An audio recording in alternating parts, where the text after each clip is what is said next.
নমস্কার বন্ধুরা, মিতুন প্রমিলা এন্টারটেনমেন্ট চ্যানেলে তোমাদের সকলকে স্বাগত। আজকের পর্বে আমরা দেখতে পাবো কৃষ্ণকে সেনগুপ্ত বাড়ি থেকে ঘাড় ধাক্কা দিয়ে বের করে দিল সূর্য। কারণ সোনা তার বাবা সূর্যকে যেটাই বোঝাচ্ছে সূর্য সেটাই বুঝছে। আর সোনাই বা কি করবে? সোনার সাথে যেটা হয়েছে সোনা সেটাই বা কি করে ভুলবে? রুডি যে সোনার সাথে এরকম নোংরা খেলা খেলেছে সেটাই বা সোনা কি করে বুঝবে?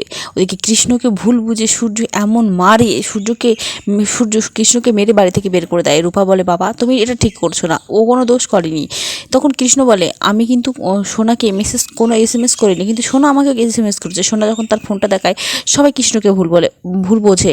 কৃষ্ণ কিন্তু রূপাকে ফোনটা দেখায়। রূপা বলে, তাহলে এটা কি করে সম্ভব? ওদিকে আড়াল থেকে কুন্তলা আর রুডি কিন্তু সবটা দেখতে থাকে, সবটা দেখে আনন্দ পেতে থাকে। বলে রুডি তার মাকে বলে, মা এবার কৃষ্ণকে বের করব, তারপরে বাড়ি থেকে রূপাকে একে একে সবাইকে বাড়ি থেকে বের করে দেবো। শেষে থাকলো দীপা সেনগুপ্তকে এই পৃথিবী থেকে আমি তাড়িয়ে দেবো। ওদিকে দীপা অবিনাশকে হাসপাতাল থেকে দেখে বাড়ি ফিরলে সে দেখতে পায় যে বড়সড় বিপদ ঘটে গেছে। রূপা তার মাকে জড়িয়ে ধরে কান্না করতে থাকে, বলে, মা এটা কি হলো? কৃষ্ণ কেন ওরকম করলো? আমি কৃষ্ণকে বিশ্বাস করি, সোনা কেন করলো কৃষ্ণের সাথে এরকম? কৃষ্ণ তো বলছে ও কিছুই করেনি। তখন দীপা বলে, আমার বিশ্বাস কৃষ্ণ এমনটা করতে পারে না, তবে সোনা যে এরকম নাটক করে ওকে বদনাম করবে সেটাও আমার বিশ্বাস হয় না। তবে তুই ফোন করে দেখ কৃষ্ণকে কোথায়। তখন রূপা বলে, মা ওকে ফোন করে আমি কি বলবো? তখন দীপা বলে, সেটাও কি আমি তোকে শিখিয়ে দেবো? তুই ওই কৃষ্ণকে ফোন করে দেখ ও কোথায় আছে। ও কোনো দোষ করেনি, আমার বিশ্বাস কৃষ্ণকে ফাঁসানো হচ্ছে। রূপা তার মাকে জড়িয়ে ধরে কান্না করতে থাকে আর বলে, মা কি থেকে কি হয়ে গেল? তখনই দেখা যায় আড়াল থেকে উর্মি সবটা দেখে এবং উর্মি দীপার কাছে এসে পড়ে, দীপা তুমি ধরা পড়ে গেছো, তুমি এতদিন আমাদের সাথে নাটক করে গেছো, এই যে তোমার পস্টিক মেকআপটা। তখন দীপা বলে, এসব কি বলছিস মালকিন তুই? আমি কেন পস্টিক মেকআপ করতে যাব? দেখ আমার মুখটা দেখ। এই বলে দীপা তার পোড়া মেকআপটা আবার করে উর্মিকে দেখায়। উর্মি বলে, এ কি? তাহলে এটা কি? এটা কোথা থেকে আসলো? উর্মি বুঝতে পারে না যে কি হচ্ছে তার সাথে। ওদিকে দীপালি বলে, এই মেয়েটা কান্না করছিল দেখে আমি ওকে সান্ত্বনা দিচ্ছি, কিন্তু তুই আমাকে ওর মা ভেবে উর্মি সবটা দেখতে পারে যে এটা দীপা নয় দীপালি। তখন উর্মি সেখান থেকে চলে যায়। ওদিকে দেখা যায় রাত হলে সূর্য খেতে চায় না। সূর্য বলে, দীপা কোথায়? দীপাকে ডাকো। তখন জয় বলে, দাদা বৌদিদি আসবে, তুই সুস্থ হ, বৌদিদি ঠিক আসবে।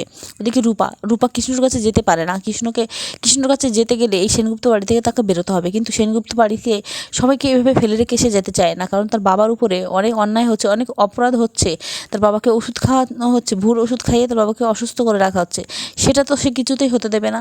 তাই রূপা সিদ্ধান্ত নেয়, যাই কিছুই হয়ে যাক না কেন কৃষ্ণকে আমি ফোন করে সবটা জানাবো, কিন্তু আমি এ বাড়ি থেকে কখনোই বেরোবো না। ওদিকে দীপালি সেজে যখন সূর্যের কাছে যায়, সূর্য বলে, তুমি এখান থেকে কোথাও যাবে না, তুমি আমাকে খাইয়ে দেবে।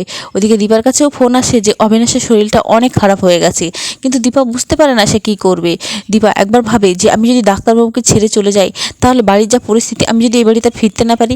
ওদিকে অবিনাশের কথা ভাবে, অবিনাশ হচ্ছে আমার পরম বন্ধু, ওনাকে এভাবে আমার একা ছেড়ে দেওয়াটাও ঠিক হচ্ছে না।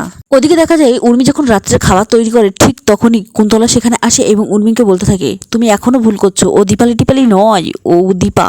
তখন উর্মি বলে, আমি ওর মুখটা আজকেও দেখেছি, ওর মুখটা পোড়া, ওকে আর কতভাবে প্রমাণ করব? তখন কুন্তলা বলে, তোমাকে প্রমাণ করতে হবে। তখন উর্মি বলে, আমি পারবো না, আমি আর পারবো না। তখন কুন্তলা বলে, কি পারবো না বললে তো হবে না, তুমি কার বুদ্ধিতে জয়কে ছাড়িয়ে নিয়ে এসছো? ওই দীপালি তো?